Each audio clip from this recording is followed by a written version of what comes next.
இப்போ இந்த ஒரு புது மாடல் லான்ச் ஆயிருக்கு. அது என்ன பார்த்தீங்கன்னா ஓப்போவில் வந்து F33 Pro சீரிஸ் லான்ச் ஆயிருக்கு. இதில் 5 விஷயம் வந்து எனக்கு ரொம்ப பிடிச்சிருக்கு.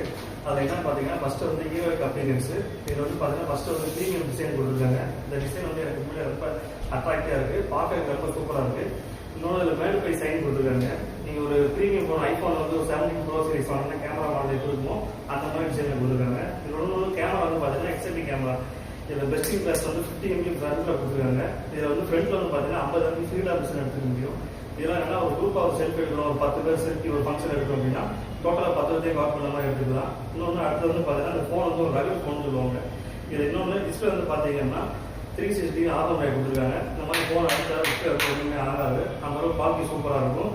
இன்னொன்று வாட்டர் ரெசிஸ்டன்ட்லேயே இருக்கிற ஹையஸ்ட் வந்து பார்த்தீங்கன்னா IP69K கொடுத்துருக்காங்க. இந்த செக்மெண்ட் ஒரு ஃபோனை மட்டும்தான் கொடுத்துருக்காங்க.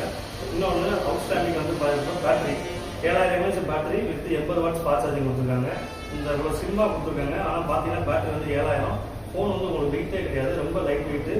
80 வாட்ஸ் ஃபாஸ்ட் சார்ஜிங். கிட்டத்தட்ட ஃபோனை ஃபுல் சார்ஜ் பண்ணுறதுக்கு ஒரு மணி நேரம் முக்கியமான 55 நிமிஷம் ஃபோனை ஃபுல் சார்ஜ் பண்ணிக்கலாம்.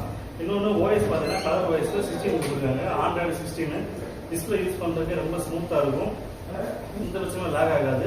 இன்னொன்று டூயல் இன்ஜின் வேறு கொடுத்துருக்காங்க. அதனால் உங்கள் பெர்ஃபார்மன்ஸ் பேக்கில் வந்து ஒரு 10 FPS ரன்னிங்கில் இருந்தாலும் ஃபோன் வந்து லேக் ஆகாது, செம்ம ஸ்மூத்தாக இருக்கும். அதனால் இந்த ஃபோனை ரெக்கமெண்ட் பண்ணுறேன். தேங்க்யூ.